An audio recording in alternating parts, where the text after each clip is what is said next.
We have got us another Yellowstone. This is on a Ford chassis. And what we got here looks to be identical to the other one on the Chevy chassis. Bunk rotted out. So let's go and check it out. And this roof is shot. You can see how dark it is. So also we don't have enough caulking right here. But this breach right here, the water is going to funnel into there. But like I said, we had some issues. This here seems pretty good, but it looks like the lower end of that bunk is, so we might have caught it in time just to a platform. But you can see how much this dyed core they put on here, right there. That stuff will flake right up. You know, I've seen a couple of layers of this stuff put on, but I don't think it's all dyed core and all of it. This is more like a silicone. This one will probably peel right up. It doesn't really want to stick. You have to have it prepped right, but this stuff I could probably peel it up pretty good. At least the first layer on there, on here. Get that camera right. See? So you can see underneath there. See how it's not stuck? Like that would have really been. And now I just can peel it with my fingers. This is just not the right product, but they don't care. They don't care at all. So we just finished a 2019 Cherokee. There's a sticker on it. Check all exterior caulkings and this and that right there on the door. They're putting it on now. So now when people come back and try to complain, they go, "Hey, didn't you see that sticker right there on the door?" Like they put it right on the door. But anyhow, you got the idea on that. Same thing with this. This is all, you know, they just put more on, more on, more on. And I joke and I say, the only one who's putting more on is a moron. I mean, just think about it logically. Why do you have to keep layering caulking over caulking over caulking over caulking? And you know the older caulking, it's going to be all aged and it's going to have, you know, oxidation and everything. So is something really going to bond to that old caulking? Not usually.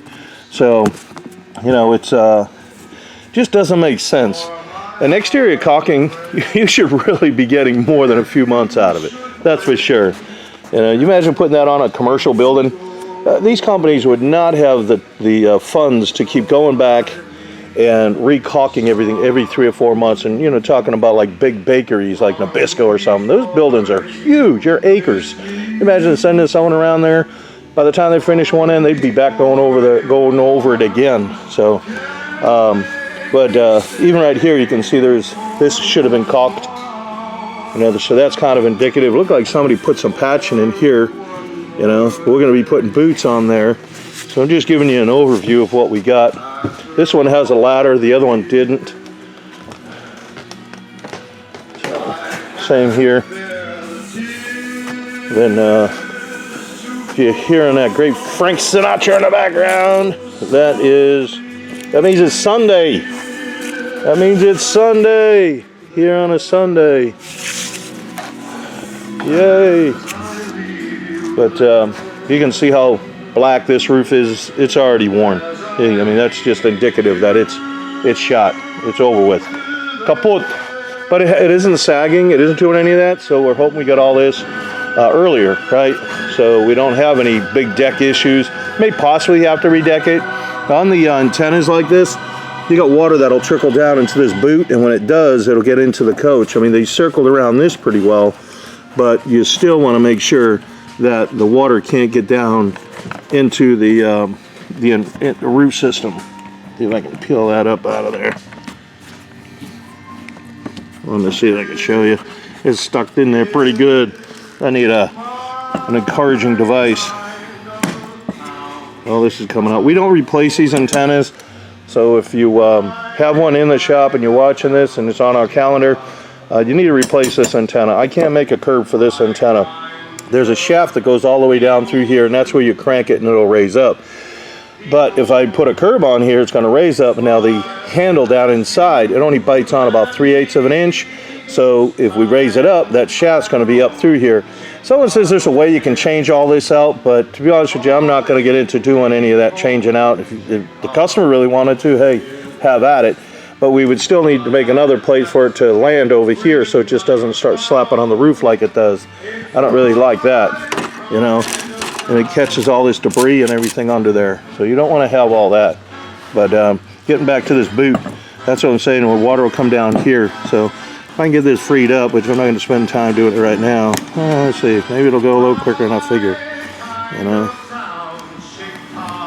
I just wanted to see if it was freed up. You know, excuse me, if it was caulked and sealed down inside there. There's plenty of it around it. No, see, there's nothing on it. See, there's nothing in there. So water will trickle down here into the boot, right? And it'll get down into there, and then you'll have a leak. Not very much wire on there either. Boy, so we'll probably have to put an extension on it, but for the new antenna. And so that's what we got on our Ford chassis, Yellowstone. Some of the other things you want to look at, make sure all these are sealed around your windows. You want to make sure that is. We'll be putting a lick on there if it doesn't look well. You know, probably even on here. We try to do everything from the scaffold up that we can see, like set around the tops and so forth. I don't want someone to say, hey, I got a roof leak, and I come back and go, well, it really wasn't a roof leak, it was a window, you know, it was something else. So we try to do that, so this way if they do see a leak, it's well below the roof, any place they could see it. So this turn bar's on the back, which is great. That's how we'll get that. We'll check all the lights and everything. Like you said, we check everything going around. And no gutters. We need a gutter spout coming out of here, but we do have a good gutter rail on here, which is a plus. Some of the other ones don't. And that's about it. So let us get to work. We're going to start tearing this apart. The first thing we're going to do is take that bunk apart. That's one of the things you got to do. So we just got the pylon off the front. You pull that in out of there. Here. Oh, there you go. So this is just like the one with the Chevy chassis. This is the Yellowstone with the Ford chassis. But they have this big piece of plate steel in here to kind of bridge all that. That's kind of heavy. It's really heavy and it weighs on this. It doesn't need to be this piece. It needs to be strong because it goes all throughout. Then what they do is they put this in here, and this piece is what they intend to hold the curvature. But it's just not strong enough. You see, it's already popped out. The other problem is they're using plywood right here. The problem with the plywood is you can't get a screw to sit in the grain. See, every time it's like putting a screw through the end of a broomstick. It won't stay, and that's what they did. They just put these screws in here. This one's already fell out. We didn't take it out. So now we're going to release all this. We're going to see how much damage we got here. But I know the way the other one was built over there, we got a lot of things we want to look at to make sure. Now this probably doesn't have, and you can see there's no sheathing on there. You should see the aluminum frame going up there and around down the bottom here. Okay, you don't see it in the middle. There's no strength in the middle at all. I want to put some more ribs in there, give it some strength. Then we're gonna wrap it just like we did the other one, the Chevy chassis. We're gonna do the same thing. I'm gonna get rid of that big heavy piece. Don't need that. It's way too heavy. I am an advocate for some strength and structurality for sure, but that weighs too much on. So now as the coach is going down the road, obviously driving in this direction, this whole bunk wants to, when it hits a bump, and then you got turbulence of this thing, basically, you know, headwind coming at it, and it's shaking and vibrating and shaking all around. You got that heavy piece right there just doing all that momentum of the weight in itself. It's not going to stay in place like that. The other thing is it's not even glued. So all that stress is getting taxed on those screws, which are going to wallow out. This aluminum is just cheap ass alloy. It is so cheap and so light. Those screws are probably going to wallow out. If you had glue in there, at least it would act as a buffer to keep the stress off of there, so hopefully hold everything together. But like I said, we're going to redo the whole thing anyways. And get a nice, I'm going to build a whole foam. It's going to be a foam, much like ply foam. It's really strong, and that's basically what we're doing. We're going to ply foam the whole thing up inside here. I'll show you when we're done. Unless you already watched the Chevy. If you already watched Chevy, you know what I'm going to do. So that's where we're at. That's our update, and we're moving forward. So we, like I already showed you, we got the filing off. But look right here in this screw. I just noticed this. This is why I wanted to take a video. See what happens when you put a screw in there? It split the plywood. It literally split the grain or the plies. You can see it evenly split that ply right there. And that's what happens. Now if you were to put it going this way, it'll pull the plies together. You can't put a screw in a piece of plywood like this. So if you're doing that, it's not going to work. You can get them to go the other way with different joinery like pocket screws and things like that, but this technique doesn't work. They use that because they don't want to take regular framing, regular lumber, and then put it on there. So you can see on this side, see that split right in there? See? So that's why, and when they split, now there's no strength. There's no strength, now the thing breaks loose. When it breaks loose, you get water, you see? So, and like I said, we're going to get rid of all this plating and everything too. So that's what we're working on. So I'm just trying to free this up to make sure I got all my dimensions right, make sure it's not different from the other side, from the other one that we just did. And hopefully everything will just come together. If I got to make an adjustment, I will, but as a rule, it looks exactly the same from what I've seen so far. So, but I did just want to point that out. Here's the same over on this side over here. See? But you just don't want to do that. It's not smart to put them in there. You can see it's already splitting like right down there. So you would have to put a piece of framing in there, like regular. On this here, I'm going to probably put, I've got 1x stock. I'll probably double it up. But anyhow, it'll be thick enough, so obviously we can put a screw in it. And then if you're worried about any of that splitting, then I put gussets on it. And you can use the plywood or a piece of Luan or something to kind of give it that strength so it doesn't split. And that's exactly how I build them. So you got to kind of think of how all this goes together. It's not just, hey, let's slap it together, because you got to look at the longevity. What's going to cause it to break down? Let's eliminate all those problems behind the scenes. And when you do all that, then everything will last longer. So now you got to also look at the front here with no framing. So all that headwind is pounding on here because the wind's going to go up, and when it hits here, it also creates like a vortex. So it's hitting and pulling, and these things shake a lot. So you got to understand that this has no framing in it, so that's going to start wobbling, and when that wobbles, it just creates a system that's bound to fail. But they don't care. Their motto is to get them built, get them out, get them sold. That's it. They chant it, I think, down at the manufacturing plant. So, all right, let's get to work. All right, this is our Yellowstone. So we had some damage here, so we scoffed that off. We're going to relaminate this, and we get some over there as well on that side. We've got some damage. So we're going to reskin this thing. A couple of sporadic spots. So we're going to redeck it and reskin it over. So that's what we're working on right now on our old Yellowstone, and we're getting that bunk pulled out, rebuilding the bunk. You can see how all this was all damaged. So what we're going to do here, we're just going to skin right over that with the new product. You should be okay with it.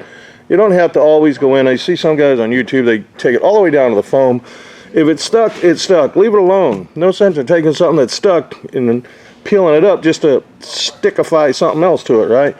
And you're never going to see all that. If it's that abrupt, all you have to do is hit it with a sander.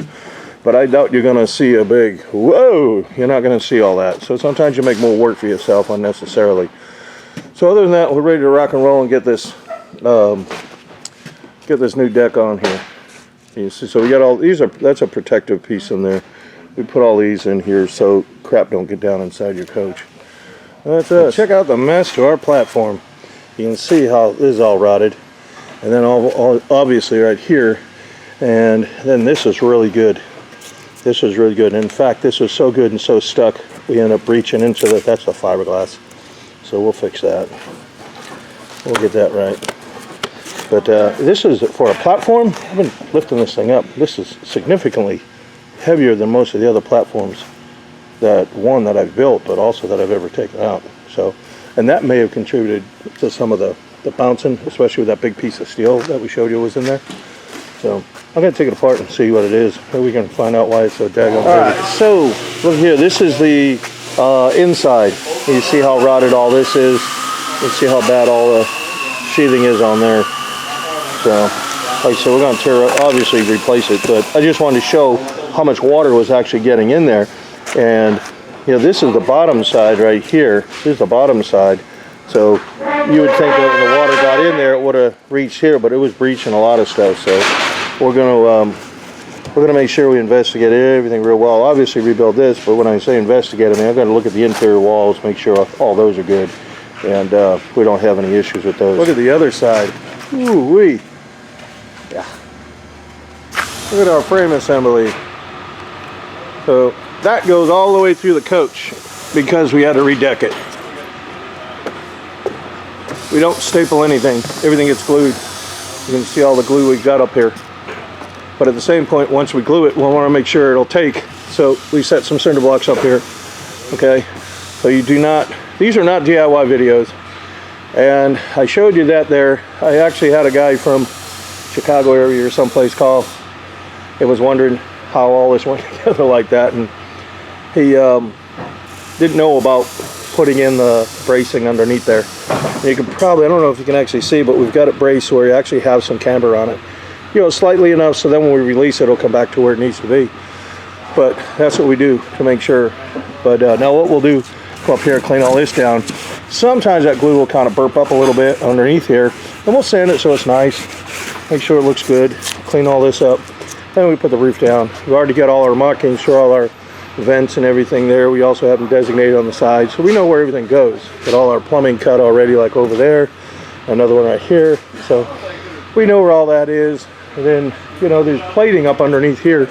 Because when you screw these down, there's nothing to screw to. It's only, you know, just thin 1/8 inch plywood. You're not going to get a screw to really fasten into that. So there's a steel plate under here, and then there's a steel plate up underneath, way up front there. By the there's an antenna wire right there for the antenna. So we've got a plate up there so we can mount everything, make sure it stays right. So those are some of the things that we do. And then the reason why we get two pieces is because the coach is wider. So all we did is just jog it back and forth, jog it, get you seasick going back and forth like that. I'll just use my finger. So we just jog the sheet back and forth so we maintain the strength in it. And then, but we didn't rip the whole entire roof out. Like I showed you earlier, we just took off the, you know, the bad stuff because it was already delaminated. You can't stick good stuff to bad stuff. It isn't going to stick. So, all right, well, the next step is clean it up and then we get some roofing on here and glue it down. All right, we have got the glue going down. We're mopping her up. You can see all the buffer strips we got in here. We got the protective strips right here on the edge. So we got all that.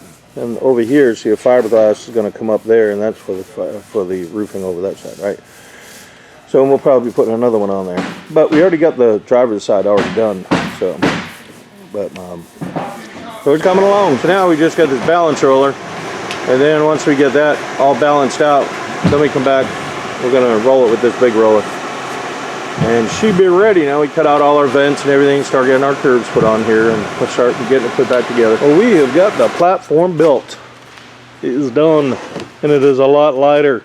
So what we did is I framed it all out, and then I put some extra struts in here. I put them all going this way. You can see it. So I put some extra strength in it, and it's got a perimeter of wood. Sorry about the camera going so fast.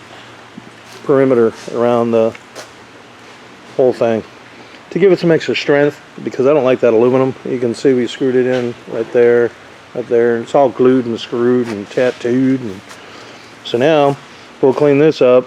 This is going to be the interior, and then we're getting the other piece ready for up underneath. We're going to prep that so we can put it on there. But this thing is a lot lighter. I mean, the other one, I showed you how much weight was in it. Let's see if I can flip this here without it going crazy.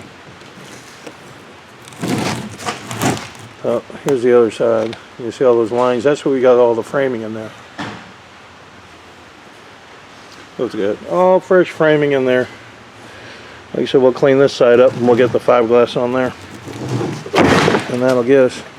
And then we're working on the radius right here. That's it right there. Which will go in. And that's really light as well, but it's going to be super strong. This thing is really, really strong. So we got the whole perimeter built, angles and all that, all the radius, radii when there's more than one. And then what we got to do now is just shape all that when it cures out. This is the interior front on the radius that turns up like this. This is, so they had this kind of headboard looking thing on there. And then I'm sure this is the top. And that's the bottom there where the mattress would go. I'm pretty sure of that. But then they had just these little tucked-in buttons on here. We just took them all off. Something that we noticed. This is all rotted anyways. I don't want to rip that. You can tell moisture is getting back in behind here. Look how rusty that screw is. And almost all of them are like that. So obviously we'll replace the screws. That's what we got so far. I will show you what it looks like when we get this is what we got underneath this thing. You can see this edge is rotted. There's no framing in it, see? No framing. Nothing. So now when you get all that headwind, there's no strength to it. So we got to add some framing in there. This isn't enough to keep it sturdy and not kind of shake apart. So we're going to strengthen that up just like we did the platform. And this is just a light bar down here. That's where the lights go. Well, we got our Yellowstone out of the other bay because now all we're doing is going around, and the customer wanted it all caulked. So we went around all the windows, everything. We went around and recaulked everything, even around inside these doors. Do inside the doors, do all that, do around these doors, you know, everything. Everything needs to be done. So that's what we did, went around the whole thing. So it didn't need to sit in a bay, so I wanted to get it out. We got another one in the bay now that we're going to be working on. So then went around, even around this shoulder here. Want to go around that really well. Then we're going to do a walk around as well to make sure everything is seated right, everything is sealed right. I think we had a couple of these that were broke, so we replaced them. If we've got bad screws, we just pull them out, you know, if they don't look well. So that's what we'll do. And that's what I say about a walk around, because I can see this right here. It just needs to be set back in. And that just snaps in. You can actually see the groove there, which will snap back in the track. That's why I like it, but that's all it does, just like that. Boom. Now it's in there. Now I got it dirty, so we'll have to wipe all that dirt off and some of that dirt. We just want to clean it up, you know. And then we had to replace both pieces of this Phylon on this one too. We couldn't salvage that, but also seal around all the lights, seal everything up, everything up. Once you seal it up, these things will be fine, you know. But it's just a matter of making sure that it's sealed properly. So when we come around and we do our strikes coming around, we usually stop right here. And I do that because, you know, if anything does leak and I see some staining coming down here from the window, if you see some staining or water staining, you'd probably want to at least look at it and say, hey, is that coming from somewhere, you know, like the window? Or where is it coming from? Why is it coming from? So it's just indicative. But the water will come around here and it'll drip off. That's what will happen. It'll drip off there. Again, around the door, around the inside of the door. Like I said, everything needs to be sealed. You just have to really take your time and go around it. And once you do, then it'll be fine. So if you have one of these refrigerator vents right here, if you do, then you need to have this hose coming out of here, okay? And then there's just a little button right here. And that little button right there just prevents some wasps or anything from getting inside. But you just unscrew these two pins right here, these two clips rather, just twist them, and that cover should come off, and it'll pop off of there. So that's what we, you know, when you take it, you can just kind of pull it loose. Sometimes they get persnickety, you know, but this one looks like it's persnickety. There you go. That one there, come on you. And you want to make sure when you look inside there, I say persnickety. There we go. See? So you want to make sure all that's clean inside there, dust free. It's good to have like a P-trap on here. We don't have enough, and I'm not going to cut it and, you know, mess with it. But it should, if it does break, because these tend to get brittle, and when they do, actually they're made out of cornstarch, and they just crumble in your hands. Like you couldn't salvage it. But if you could, you want to make a P-trap, and then maybe clamp that with a zip tie, and then have it come back through here. What that does is every time you open up the refrigerator door, it's going to pull in the hot air, and then it's just going to require your refrigerator to work a little harder.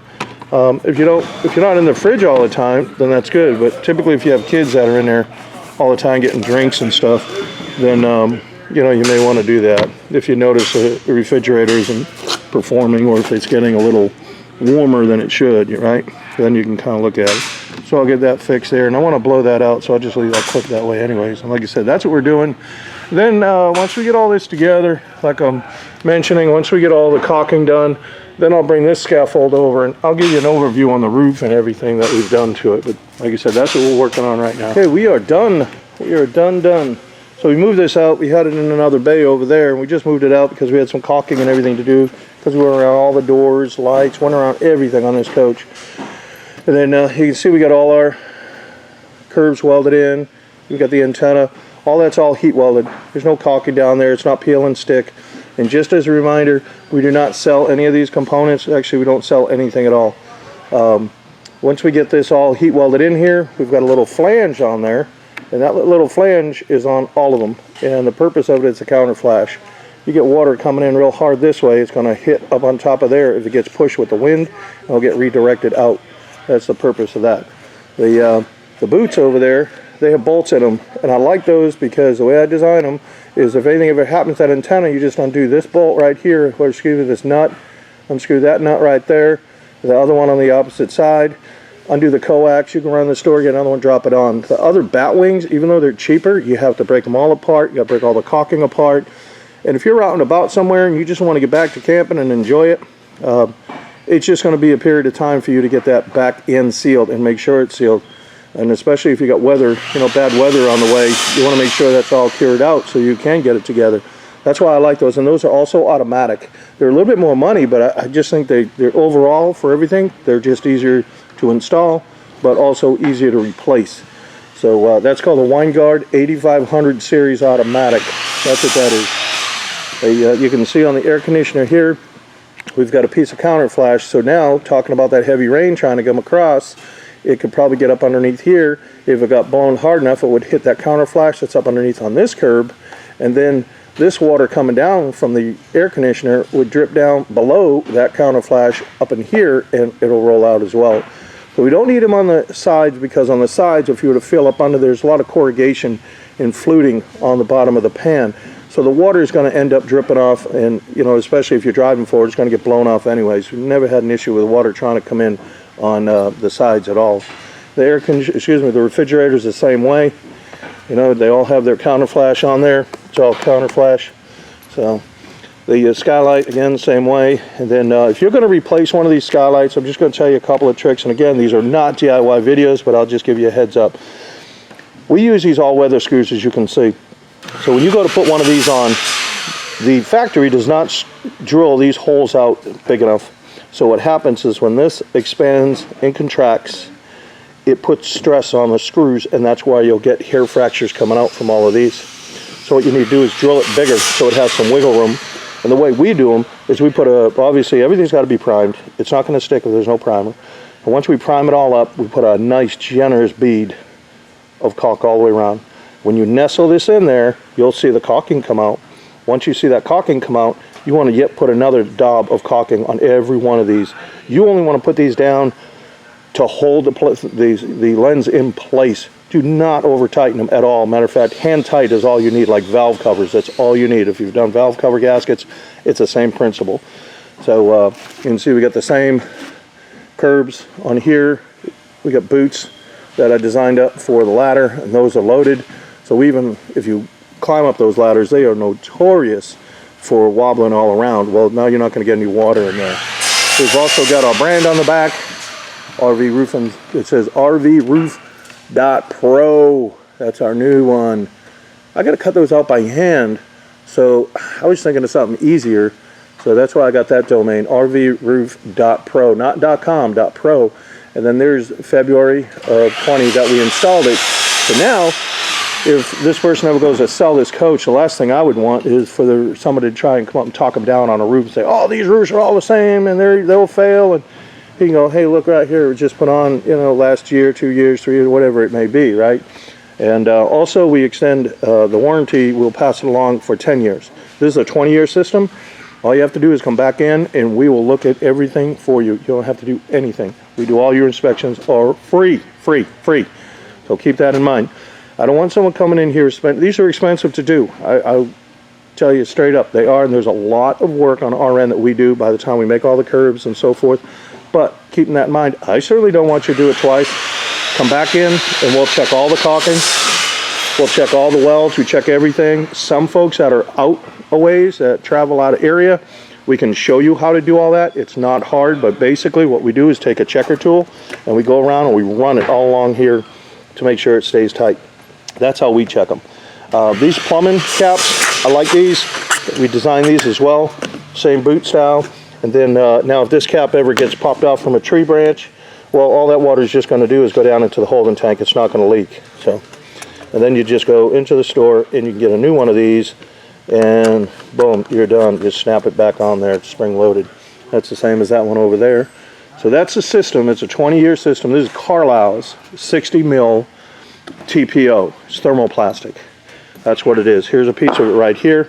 This is a structured membrane. You're going to see if the light can pick that up, so you can see there's a mesh built into this. So the mesh, you see those tiny little squares, thanks to the dust and dirt. But those tiny little squares, that's a mesh, and that mesh helps for impacts of hail or tree branches that may try to puncture the roof. If you did puncture this roof, we can do a patch for you. If you're in the area or you want to bring it back, we can do a hot patch on it for you, and you'll be done. It won't affect your warranty. And also, we do leave folks with a care package. So now if you're out and about and you're not in our area, I still don't want any damage to come, so I'll leave you with some material, I'll leave you with some caulking, I'll leave you with all that stuff, just in case you had an emergency and you need to fix it, and you were in Washington State or up in Canada or wherever, even in Florida, someplace away that you couldn't come back here. At least you can get it solved for time being, so we don't get any more water coming into the coach. Water is not a good thing to have in a coach. Even if you're out there watching this, go, oh, I got a small leak. There's no such thing as a small leak on a coach. It will cause a lot of damage. So because it has no way to dry out. We've had coaches that we've had in storage for quite a few months, and we bring them in and we open them up, and they're still soaking wet, and we got to dry them all up. So, and it may take a day or two to dry them. It depends on how much is in there, right? So, and that's what throws our calendar off. Again, if you're watching these and you're in line, or you're on our calendar, or you're thinking of coming on our calendar, we don't give completion dates, because every time we open up a coach that we think just needs a roof, this one was supposed to come in for a roof and possibly a redeck. That's it. Well, you see that we had to rebuild the bunk. We had to do that. So that takes time to do. So it really throws our calendar off. This other one that's over here in what we call Bay 3, that was just a roof. Well, come to find out, that whole thing, the reason why it's all open is because it was soaked. Absolutely soaked. So we had to peel it all off. We got blowers on there. We got mold kill on there. We're going to let it dry out before we put anything back together. But this is some of the things that we come across. The structural framing on that one was not well, so we're trying to straighten that out. We had to take the decking up because they only had 5 millimeter, just quarter-inch. People call it quarter-inch Luan, but it's really 5 millimeter. It's not even quarter-inch. So we had to pull that up. We got to redeck it. We had to run some more wires for them. So these are some things we're not always prepared for. So we want folks to be happy when they come to our shop. We know we do good work here, but we don't want to be disappointed because we can't get it back in time for you to go camping, okay? But we don't want you to do this again, and we certainly are not going to rush through a job for the sake of getting another one in here. We don't do that. This big old Montana has been here for a long time. That video will go up pretty soon. But that Montana right there, it come in, needed a roof, a redeck. We knew that. We found the lamination on the side. We found rot underneath the slide out in the main floor. Refrigerator went bad. Trying to think of what else was wrong with it. And it was a redeck as well. So, these are the things that set us back that we're not prepared for. Same thing with that Fusion. Got to redeck that whole thing. So, again, we don't know until we actually open them up. So just keep that in mind. And like I said, these are not DIY videos. If you get some tips out of them, great. But we don't sell anything either, like the boots and none of this. If you want the roofing, you can buy TPO roofing at any commercial supply house. Any commercial supply house will sell it. This happens to be Carlisle's brand. You can buy, there's a whole bunch of different companies out there that make it, and all 60 mil TPO is all about the same. It's all pretty competitive. They're all kind of neck to neck, if you will. There's John Mansfield. Carlisle is like this one here. Then there's Versico. There's Mule Hide is made by ABC. Genflex, Duralast, Stevens. I mean, there's a whole bunch of them out there. Duralast and Stevens showing business. But anyhow, there's a bunch of them out there. So you just call your local supply house and say, hey, I want to put this, and they'll sell you a roll, and they'll sell you the glue, they'll sell you everything you need to get the coach done. They'll sell you the caulking, primers, whatever you want, they have it there, You're not going to find these curbs, you're not going to find those. When you do all that, that's on a commercial level, and they're way too big, and you won't be able to put them on. I mean, they'll be huge. I had to redesign all of these, and I have to build every single one of them. And they're not easy to build. It takes me an hour and a half to make one of these. Okay, and I design them. That's as quick as I can get them done properly, an hour and a half. So, and that's just the basic ones. If I get into other ones, even this one here is a little bigger. But if I get into other ones, like I've done some for satellites, some satellite ones take me almost all day to put together. So, you know, keep that in mind. Like I said, if you're on our calendar about the time frame, and also, you know, if you're a DIY guy, some of the tips I gave you about that and where to find the product. We certainly appreciate y'all watching. We appreciate all our subscribers. I know I've tried to answer quite a few questions on YouTube, and what I'd like you to do is maybe scroll through a few of them. Maybe you'll find your answers through there. I can't always get to it that quick to answer your question. But otherwise, like I said, we appreciate you watching, and we'll show you the next ones. They'll be coming up pretty soon. Just as I shut the camera off, I'll bet you're going, hey, what was that thing on the roof? All right, what this is a gutter rail, a gutter and awning rail, because there's an awning in it. Some of them have just the gutter. You see, there's the gutter part, and then there's the awning rail part. Some are just gutter. But anyhow, this is the insert trim we use. This here. That insert trim, I took the other out.